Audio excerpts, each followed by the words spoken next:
السلام عليكم ورحمة الله وبركاته. الحمد لله رب العالمين، والصلاة والسلام على سيدنا ونبينا وحبيبنا وشفيعنا محمد وعلى آله وصحابه أجمعين.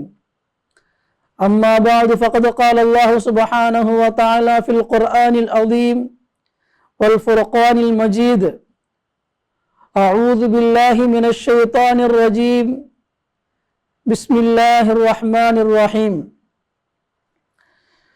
والذين يصلون ما أمر الله به أن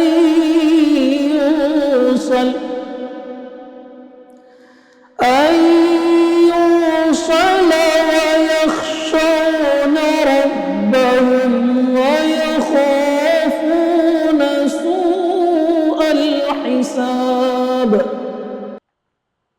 صدق الله العظيم.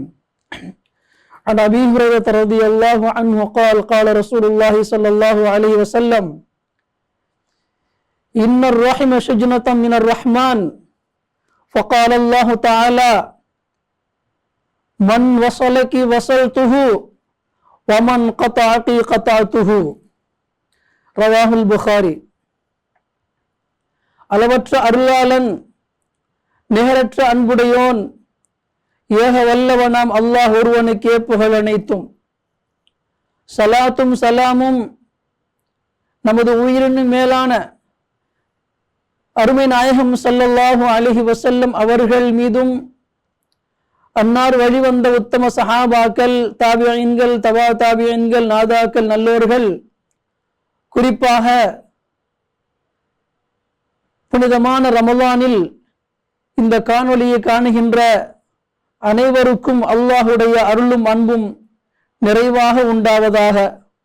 ஆமீன். கண்ணியத்திற்கும் பெருமதிப்பிற்கும் உரிய அல்லாஹ்வின் நல்லடியார்களே, இஸ்லாமிய சகோதரர்களே, சகோதரிகளே, அல்லாஹ் நமக்கு வழங்கி இருக்கின்ற இந்த புனிதமான ரமலானுடைய மாதம் அல்லாஹ் நமக்கு நிறைய நன்மைகளை வாரி வாரி வழங்குகின்ற ஒரு அற்புதமான மாதம். நாம் செய்கின்ற எந்த ஒரு அமலாக இருந்தாலும், எந்த ஒரு வணக்க வழிபாடுகளாக இருந்தாலும், அவைகளுக்கு நிறைய கூலிகளை அல்லாஹு தாலா இந்த ரமலானில் நமக்கு தர காத்து கொண்டிருக்கிறான். இப்படி பலவிதமான சிறப்பிற்குரிய இந்த மாதத்தில் நம்முடைய அமல்கள் எல்லாம் அல்லாஹ்விடத்தில் ஏற்கப்பட வேண்டும், ஏற்கப்படணும் என்ற ஆதரவு வைப்போம். இருந்தாலும் கூட இஸ்லாத்தில் சில அமல்கள் இருக்கின்றது, சில செயல்பாடுகள் இருக்கின்றது. அந்த செயல்பாடுகள் நம்முடைய வாழ்க்கையில் இருந்தால் நம்முடைய அமல்கள் ஏற்றுக்கொள்ளப்படும். அந்த செயல்பாடுகள் இல்லை என்று சொன்னால் இந்த ரமலானிலும் கூட நம்முடைய அமல்கள் மறுக்கப்படும் என்பதை நாம் சற்று புரிந்து செயல்பட வேண்டும். அப்படிப்பட்ட செயல்பாடுகளில் அமலில் ஒன்றுதான் சிலத்துர் ரஹீம், உறவுகளை சேர்ந்து வாழ்தல். பொதுவாக அல்லாஹ்வுடைய ஒரு நீதி என்னவென்று சொன்னால், ஒரு மனிதன் நன்மையான காரியத்தை செய்தால் அவனுக்கு அதற்குண்டான கூலியை அல்லாஹ் தஆலா வழங்குகிறான். அதேபோல் தீமை தவறுகள் செய்தால் அதற்குண்டான தீமையும் எழுதப்படுகிறது. ஆனால் யார் தன்னுடைய வாழ்க்கையில் உறவுகளை பேணி வாழவில்லையோ, உறவுகளை, சொந்த பந்தங்களை, இரத்த பந்த உறவுகளை சேர்ந்து வாழவில்லையோ, அவர்களுடைய அமல்கள் மறுக்கப்படுவது மட்டுமல்லாமல் அல்லாஹ் தஆலா உலகத்திலே அவர்களை சபிக்கிறான் என்பதாக தனது திருமறையிலே குறிப்பிடுகிறான்.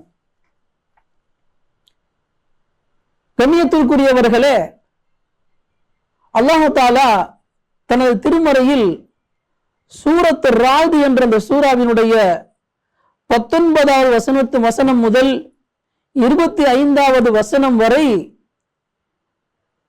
உறவுகளை சேர்ந்து வாழ்பவர்களுக்கு என்னென்ன வெகுமதிகளும் சிறப்புகளும் இவ்வுலகிலும் மறுவுலகிலும் இருக்கிறது என்பதையும், உறவுகளை யார் துண்டித்து வாழ்வார்களோ அவர்களுக்கு இவ்வுலகிலும் மறு உலகிலும் என்னென்ன நஷ்டங்கள் இருக்கிறது என்பதையும் அல்லாஹ் தஆலா விரிவாக குறிப்பிடுகிறார். அஃபமன் யஅலமு அன்னமா உன்ஸில இலைக மின் ரப்பிக்கல் ஹக் கமன் ஹுவ அஅமா இன்னமா யதக்கரு உலுல் அல்பாப். நபியே, தாங்களுக்கு நம் புறத்திலிருந்து இறக்கப்பட்ட குர்ஆன் உண்மையானது என்று யார் அறிவார்களோ, அறிந்து கொண்டார்களோ, அவர்களும் அதனுடைய உண்மைத்தன்மையை அறியாதவர்களும் சமமாக ஆக முடியுமா என்று அல்லாஹ் கேட்டுவிட்டு பிறகு சொல்வான், அவர்கள்தான் அறிவாளிகள். அறிவாளிகள் என்று சொல்லிவிட்டு அவர்களுடைய தன்மையை அல்லாஹ் குறிப்பிடுகிறான். அவர்களுடைய குணங்கள் எப்படி இருக்கும், செயல்பாடுகள் எப்படி இருக்கும்? அல்லதீன யூஃபூன பிஅஹ்தில்லாஹ் வலா யன்குதூனல் மீசாக். அல்லாஹ்விடத்திலே ஒரு விஷயத்தை வாக்கு கொடுத்தால் அதை பரிபூர்ணமாக நிறைவேற்றுவார்கள். ஒருபோதும் உடன்படிக்கையை முறித்துக் கொள்ள மாட்டார்கள். அது மட்டுமல்ல, வல்லதீன யஸிலூன மா அமரல்லாஹு பிஹி அய்யூசல். எந்தெந்த உறவுகளை அல்லாஹ் சேர்ந்து வாழ வேண்டும் என்று சொல்லி இருக்கின்றானோ அந்த உறவுகளை சேர்ந்து வாழ்வார்கள், அரவணைத்து வாழ்வார்கள். வயக்ஷௌன ரப்பஹும், அல்லாஹ்வை அஞ்சி வாழ்வார்கள். வயகாஃபூன ஸூஅல் ஹிசாப், நாளை மறுமையிலே கேட்கப்படும் கேள்விகள் கடுமையானதாக இருக்குமோ என்று மறுமையின் கடுமையான கேள்விகளை நினைத்து அல்லாஹ்வை பயந்து வாழ்வார்கள். அது மட்டுமல்ல, அல்லாஹ் சொல்வான், இவ்வுலக வாழ்க்கையிலே உறவுகளை சேர்ந்து வாழ்கின்ற பொழுது சிலர்கள் அவர்களை வெறுக்கலாம், சிலர்கள் அவர்களை ஏளனமாக பார்க்கலாம், சிலர் அவர்களை சாதாரண ஒரு மனிதனை போன்று மிக துச்சமாக நடந்து கொள்ளலாம். ஆனாலும் அப்படி நடந்தும் கூட அந்த மனிதர் உறவுகளை சேர்ந்து வாழ்வாரையானால் அவருக்கு கொடுக்கிற வெகுமதி என்ன தெரியுமா? அல்லாஹ் அதையும் சொல்வான், வல்லதீன ஸபரு பித்திகாஅ வஜ்ஹி ரப்பிஹிம்.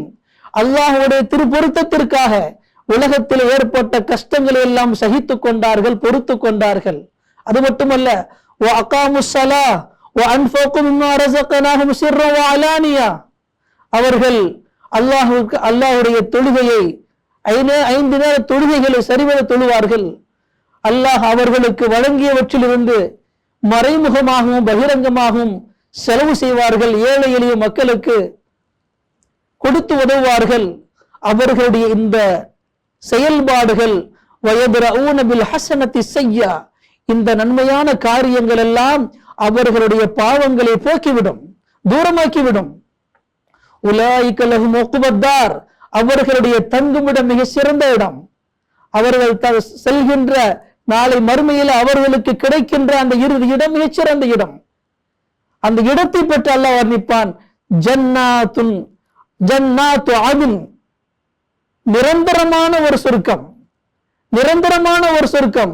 எப்படிப்பட்ட சொர்க்கம் என்று சொன்னால், யதுகுலூனஹா, அவர்கள் அதிலே நுழைவார்கள். வமன் ஸலஹ மின் ஆபாயிஹிம் வஅஸ்வாஜிஹிம் வதுர்ரியாத்திஹிம், அவர்களுடைய தந்தைமார்கள், அவர்களுடைய மனைவி மக்கள், அவர்களுடைய சந்ததிகள் யாரெல்லாம் நல்லவர்களாக இருந்தார்களோ அவர்களும் அதில் நுழைவார்கள். வல் மலாயிகத்து யதுகுலூன அலைஹிம் மின் குல்லி பாப், சொர்க்கத்தினுடைய ஒவ்வொரு வாசல்களிலிருந்து மாணவர்கள் அவர்களை நோக்கி வந்து அழகான ஒரு வார்த்தை சொல்வார்கள், சலாமுன் அலைக்கும், உங்கள் மீது சாந்தி உண்டாகட்டும், உங்கள் மீது அருள் உண்டாகட்டும். ஏன் தெரியுமா? பிமா சபர்த்தும், நீங்கள் உலக வாழ்க்கையிலே அல்லாஹ்விற்காக பொறுமையை காத்தீர்கள். மக்கள் எல்லாம் உங்களை ஏளனமாக பார்க்கின்ற போது சகித்து வாழ்ந்தீர்கள். அதற்காக உங்கள் மீது அல்லாஹ்வுடைய அருளும் சாந்தியும் உண்டாகட்டும் என்பதாக அவர்களை வாழ்த்துவார்கள். பிறகு சொல்வார்கள், ஃபனிஅம உக்பத்தார், உங்களுக்கு எவ்வளவு அழகான சொர்க்கம் வழங்கப்பட்டிருக்கிறது, நீங்கள் தங்கியிருக்கின்ற இந்த இடம் எவ்வளவு அழகான இடமாக ஆகிவிட்டது. உலகத்தில் நீங்கள் பட்ட கஷ்டமெல்லாம் ஒருபோதும் வீணாகவில்லை. அதை அல்லாஹ் தஆலா இந்த சொர்க்கத்தின் ரூபத்தில் உங்களுக்கு வழங்கி இருக்கிறார் என்பதாக மலக்குமார்கள் உறவுகளை சேர்ந்து வாழ்ந்தவர்கள், அல்லாஹுடைய கட்டளைகளை பரிபூர்ணமாக நிறைவேற்றியவர்களுக்கு வாழ்த்துவார்கள் என்பதை அல்லாஹ் தஆலா இந்த வசனத்திலே குறிப்பிடுகிறான். கண்ணியமிக்க அல்லாஹ்வின் நல்லடியார்களே, இதே ஒரு மனிதர் இதற்கு மாற்றமாக அல்லாஹ் வழங்கிய, அல்லாஹ் என்ன கட்டளை இட்டிருக்கிறானோ அதை அவர் துண்டித்து வாழ்கிறார். வல்லதீன யன்குஸூன அஹ்தல்லாஹ், அல்லாஹ்வுடைய உடன்படிக்கையை, அல்லாஹ்வுக்கு கொடுத்த வாக்குறுதியை முறித்துக் கொள்கிறார். மின்பாதி மீசாக்கி, உறுதியாக சொல்லப்பட்ட பிறகு அல்லாஹ்விற்கு கொடுத்த வாக்குறுதியையும் உடன்படிக்கை முறித்துக் கொள்கிறார். வயக்தஊன மா அமரல்லாஹு பிஹி, அல்லாஹ் எதை சேர்ந்து வாழ வேண்டும் என்று சொல்லி இருந்தானோ அதை யார் துண்டித்து வாழ்வாரோ, எந்த இரத்த பந்த உறவுகளை எல்லாம், சொந்த பந்தங்களை எல்லாம் துண்டித்து அவர்களுடைய உறவை விட்டும் தூரமாகி இருப்பாரோ, வயுஃப்ஸிதூன ஃபில் அர்த், இன்னும் உலக வாழ்க்கையில குழப்பங்களை ஏற்படுத்துவார்களோ, அப்படிப்பட்டவரை பார்த்து அல்லாஹ் சொல்வான், உலாயிக லஹ்முல் லஅனா, அவர்கள் மீது சாபம் உண்டாகட்டும், அவர்கள் மீது அல்லாஹ்வுடைய சாபம் உண்டாகட்டும், நாசம் உண்டாகட்டும். இவ்வுலக வாழ்க்கையிலே அவர் அல்லாஹ்வுடைய கட்டளையை புறக்கணித்தவர்கள். வலஹும் சூஉத்தார், நாளை மறுமையிலே அவர்கள் தங்குமிடம் இடங்களிலே மிக மோசமானதாக இருக்கும், அதுதான் நரகமாக இருக்கும். கண்ணியத்திற்குரிய அல்லாஹ்வின் நல்லடியார்களே, ஒரு மனிதன் உறவுகளை சேர்ந்து வாழ்வதனால் என்னென்ன நன்மைகளும் பலாபலன்களும் கிடைக்கும், அதே ஒரு மனிதன் உறவுகளை துறந்து அவர்களின் உறவு முறைகளை துண்டித்து வாழ்ந்தால் என்னென்ன நஷ்டங்களும் விளைவுகளும் ஏற்படும் என்பதை நாம் பார்த்தோம். இந்த உறவை பற்றி பெருமானார் ஸல்லல்லாஹு அலைஹி வஸல்லம் அவர்கள் தனது ஹதீஸிலே குறிப்பிடுகிறார்கள். ஹஜ்ரத் அபூ ஹுரைரா ரலியல்லாஹு அன்ஹு அறிவிக்கிறார்கள், உறவு என்பது இன்னர் ரஹிம ஷஜரத்தும் மினர் ரஹ்மான், அல்லாஹ்வுடைய ரஹ்மானுடைய ஒளியினுடைய ஒரு கிளை. அல்லாஹ் சொல்லுவானாம், ஃபகால் அல்லாஹ் சொல்கிறான், மன் வசலகி வசல்துஹு, உன்னை யார் சேர்ந்து வாழ்வார்களோ அவரோடு நானும் சேர்ந்து வாழ்கிறேன். வமன் கதாகி கதால்துஹு, உன்னை யார் துண்டித்து வாழ்வார்களோ அவர்களோடு நானும் உறவை துண்டித்துக் கொள்கிறேன் என்பதாக அல்லாஹ் தஆலா குறிப்பிடுகிறான். ஆகமிக்க அல்லாஹ்வின் நல்லடியார்களே, உறவுகளை சேர்ந்து வாழ்ந்தால் அல்லாஹ் நம்மோடு சேர்ந்து வாழ்வான். உறவுகளை துண்டித்தால் அல்லாஹுடைய உதவி இல்லாமல் போய்விடும். ஒரு ஹதீஸில் இப்படி வருகின்றது, அல்லாஹ் தஆலா வான பூமிகளை படைத்து அதிலிருந்து அல்லாஹ் தஆலா முழுமை பெற்ற பிறகு திடீரென்று அந்த உறவு இருக்கின்றது அல்லாஹ்வுடைய அரிசினுடைய அந்த கால்களை பிடித்து கொண்டது. அல்லாஹ் கேட்பான், என்ன ஆயிற்று உனக்கு? அப்பொழுது அந்த உறவு சொல்லும், ரப்பே ரட்சகனே, என்னை துண்டித்து வாழ்வதிலிருந்து நான் உன்னிடத்தை பாதுகாப்பு தேடுகிறேன் என்பதாக சொல்லுமாம். அப்போ அல்லாஹ் சொல்லுவான், அந்த உறவை பார்த்து சொல்லுவானாம், அப்படியா, உனக்கு அவ்வளவு பெரிய கவலையா, உன்னை நான் சந்தோஷப்படுத்துகிறேன் என்று சொல்லிவிட்டு அல்லாஹ் சொல்லுவான், உன்னை யாரெல்லாம் சேர்ந்து வாழ்வார்களோ அவர்களோடு நானும் சேர்ந்திருப்பேன், உன்னை யாரெல்லாம் துண்டிப்பார்களோ அவர்களோடு நானும் என்னுடைய உறவை துண்டித்துக் கொள்வேன் என்று அல்லாஹ் சொல்லிவிட்டு கேட்பானாம் அந்த உறவை பார்த்து, இப்பொழுது திருப்தியா, இப்பொழுது சந்தோஷம் தானா என்று அல்லாஹ் கேட்பானாம். அப்பொழுது அந்த உறவு சொல்லுமாம், நல்லது, நல்ல விஷயம், இப்ப திருப்தியாக இருக்கும் அந்த உறவு சொல்லுமாம். ஆக கண்ணியமிக்க அல்லாஹ் நல்லடியார்களே, உறவுகளை சேர்ந்து வாழ்வது என்பது மிகப்பெரிய ஒரு முக்கியமான ஒன்று.